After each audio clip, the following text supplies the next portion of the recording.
Hello everyone, welcome back to my channel Tara tutorial. और आज हम डिस्कस करने वाले हैं एक बहुत बड़ी प्रॉब्लम जो ज़्यादातर पेरेंट्स मुझे कंप्लेन करते हैं।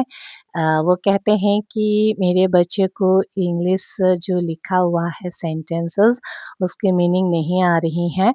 मतलब बच्चे को मीनिंग से प्रॉब्लम है, उन्हें मीनिंग नहीं आ रही है। देखिए, मीनिंग उन्हें प्रॉब्लम इसलिए होती है, मे बी फर्स्ट बच्चे को रीडिंग प्रॉब्लम होंगी, है ना? फर्स्ट बच्चे को रीडिंग प्रॉब्लम होती है, देन उसके साथ spelling problem, then meaning problem. तो ये धीरे-धीरे स्टार्ट होने लगती है। सबसे पहले आपको सॉर्ट आउट करना है उनके रीडिंग, ठीक है? जो बेसिक्स रीडिंग है उनको सॉर्ट आउट करना है।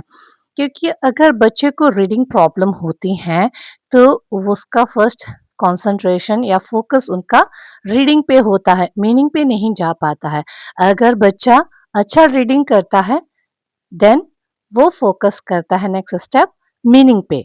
ठीक है, तो मीनिंग के लिए सबसे पहले आपको शॉर्ट आउट करनी है उसके reading problem, basic reading problem. उसको जैसे सॉल्व हो जाएगी, जैसे बच्चे को थोड़ा सा बेसिक रीडिंग अच्छे से आने लगेंगी, तभी बच्चों का मीनिंग भी फोकस करने लगेंगे।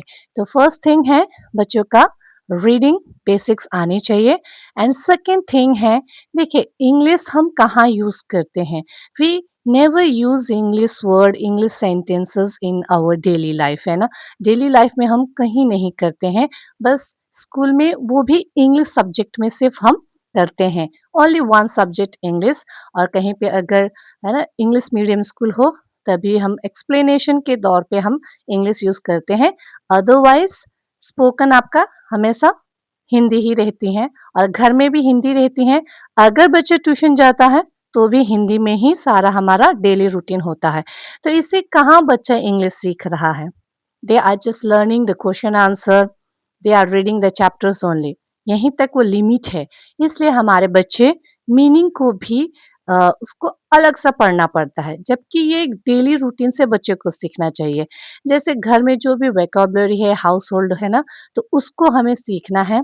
जितने भी हमने न्यू वर्ड्स इंग्लिश में सीखे हैं उसको डेली यूज करने की कोशिश कीजिए। जो ग्रामर हमने सीखे हैं उसको आप यूज करना सीखिए।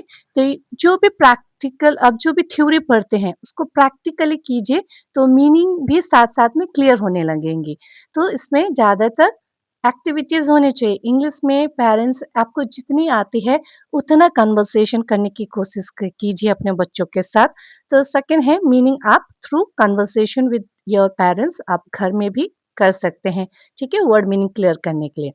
एंड थर्ड थिंग है बुक्स, है ना? जो एक्स्ट्रा बुक्स आते हैं आप उसके थ्रू भी कर सकते हैं। जैसे कि मेरे पास कुछ बुक्स है, मैं आपको बताने जा रही हूँ वन बाय वन।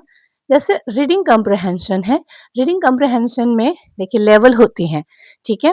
ये फर्स्ट लेवल है, reading comprehension activities for kids.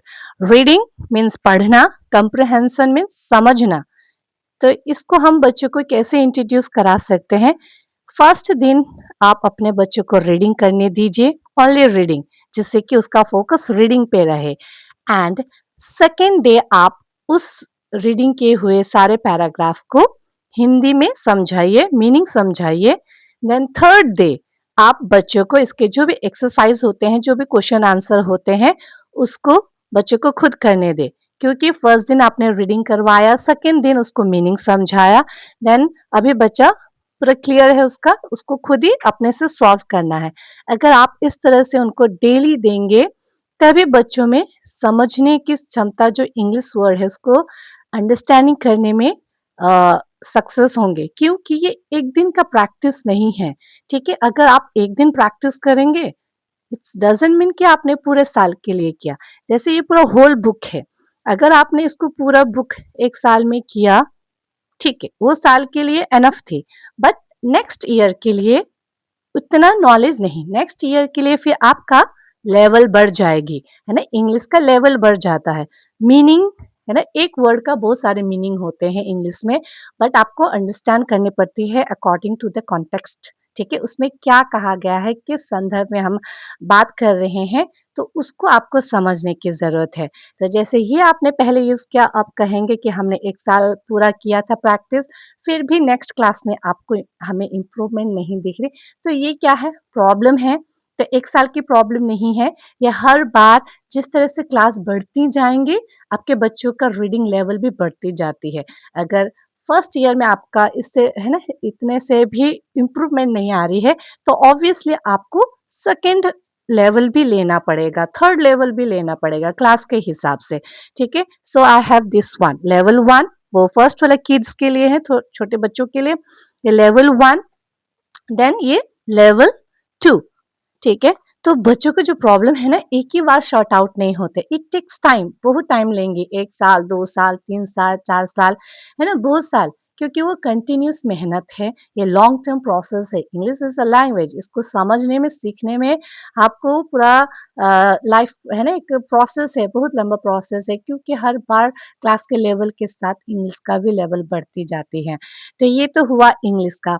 आप इस तरह से अपने बच्चों का प्रॉब्लम जो कहते हैं कि अ, बच्चों को मीनिंग समझ में नहीं आ रही, जो भी रीड करे, तो उसके लिए ये एक सॉल्यूशन है, क्योंकि देखिए एग्ज़ाम में भी रीडिंग कॉम्प्रिहेंशन का 20 मार्क्स आते हैं, ठीक है? बोर्ड एग्ज़ाम में, और छोटे क्लास में तो 10 मार्क्स, 15 मार्क्स इस तरह से आते हैं, लेकिन वो 10, 20 मार्क्स पाने के लिए भी आपको डेली मेहनत करनी पड़ेगी, है ना? सडनली बच्चे क्लास के, है ना, जिस दिन एग्ज़ाम होते हैं अनसीन पैसेज देखते हैं, तो वो क्यों नहीं कर पाते? Due to the lack of enough practice and they need some extra books, ठीक है? ये बुक्स आपको है ना ऑनलाइन मिल जाएँगी, तो एक्स्ट्रा बुक्स चाहिए ही, एंड एक्स्ट्रा मेहनत आपको करनी ही है। देखिए जनरली स्कूल, ट्यूशन्स में ये सब एक्स्ट्रा काम एक्टिविटी नहीं कराते हैं, because this are the works, है ना, जो थोड़ा से कमज़ोर बच्चे होते हैं, उनके लिए होते हैं, और उनके लिए थोड़ा extra time and extra books हमें लेनी ही पड़ती हैं। नॉर्मली हम अपने बच्चों के लिए नहीं लेते हैं, लेकिन आजकल हम थोड़ा-सा प्रॉब्लम देख रहे हैं, मैं खुद अपने बच्चों बच्चों में भी देख रही हूँ कि उसे थोड़ा प्रॉब्लम है, इसलिए ये मैं खुद अपने बच्चे के लिए ली हूँ, क्योंकि मुझे भी पता है कि उसको किस तरह से सॉर्ट आउट करना है। तो मैंने अपने बच्चे के लिए लिया है ये 3 लेवल, अभी वो फर्स्ट में ही है, फिर भी मैं एडवांस में लेके रखी हूँ 2, ठीक है? तो इसी तरह से उन पेरेंट्स के लिए जो कहते हैं हमारे बच्चों को रीडिंग समझ में नहीं आ रही, मीनिंग नहीं आ रही, तो ये एक सॉल्यूशन है। आप इस तरह से इस ऐसी बुक्स ले सकते हैं अपने बच्चों के लिए। एंड नेक्स्ट, हिंदी में भी पीछे मत रहिए, ठीक है? हिंदी भी उतना ही ज़रूरी है जितना इंग्लिश। इंग्लिश तो हम कहते रहते हैं कि हमारे बच्चे नहीं समझ रहे, देखिए हिंदी के भी बहुत सारे ऐसे अर्थ होते हैं, है ना? जो हम पर्यायवाची शब्द कहते हैं, तो वैसे बच्चों को नहीं आती है, तो बच्चों को हिंदी का भी उतना ही कराना है जितना इंग्लिश। सो ये क्लास 1 के लिए है और ये क्लास 2 के लिए है। तो ये हिंदी का हुआ। एंड सेकंड प्रॉब्लम है कि बच्चों को स्पेलिंग प्रॉब्लम होती है। देखिए स्पेलिंग प्रॉब्लम के लिए भी हमें अलग मेहनत, एक्स्ट्रा बुक्स लेनी पड़ती है। सब बच्चे एक जैसे नहीं होते, किसी बच्चे को एक ही बार में याद हो जाते हैं, किसी बच्चे को 10 बार में भी याद नहीं होते, या किसी बच्चे को टेक्निक की ज़रूरत होती है, एक करेक्ट मेथड की ज़रूरत होती है। तो उसी के लिए है ये क्लास 1 एंड 2 के लिए स्पेलिंग सक्सेस, ठीक है? जैसे बच्चा इसको करेगा तो 1 एंड 2 को ऑलमोस्ट उसका वर्ड जो स्पेलिंग प्रॉब्लम है, थोड़े-से सॉर्ट आउट हो ही जाएँगे। देखिए 100% पे मत जाइए, बिकॉज़ ये सब क्या है, हमें एक्स्ट्रा घर में ही पेरेंट्स को करानी पड़ती है, स्कूल में नहीं कराते हैं। तो पेरेंट्स जितना आप टाइम देंगे, आपके बच्चों का उतना ही स्पीड बढ़ेगी ये सब प्रॉब्लम्स में। अगर रीडिंग है तो रीडिंग कराइए, स्पेलिंग प्रॉब्लम है तो स्पेलिंग ज़्यादातर ये सब कराइए घर में।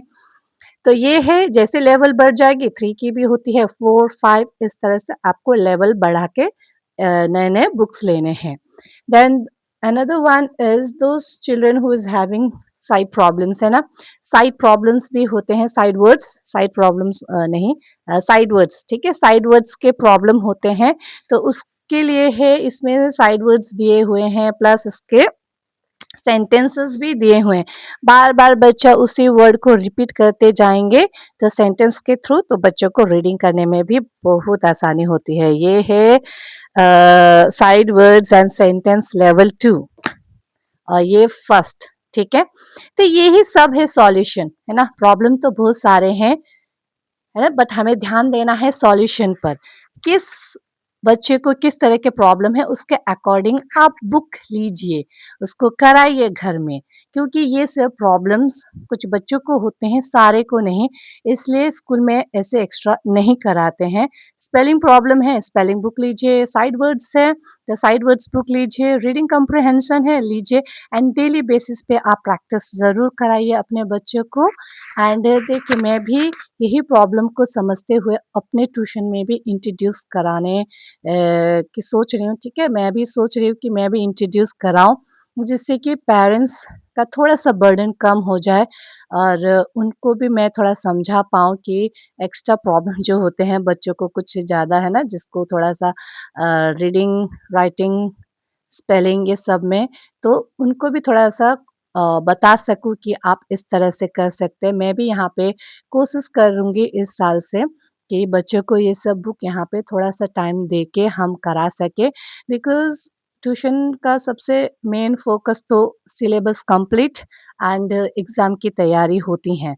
बट आई विल ट्राई कि मैं ये सब अपने ट्यूशन में करा सकूँ और अपने आप में और अपने बच्चों में और अपने ट्यूशन में भी थोड़ा-सा इम्प्रूवमेंट देख पाऊँ एंड अपने इम्प्रूवमेंट के साथ मैं थोड़ा पेरेंट्स को भी गाइड कर सकूँ कि जब मैं यहाँ कर सकती हूँ इतना बच्चों में, तो आप एज़ है ना 2-3 बच्चे लेके आप अपना बच्चों को भी करा सकते हैं।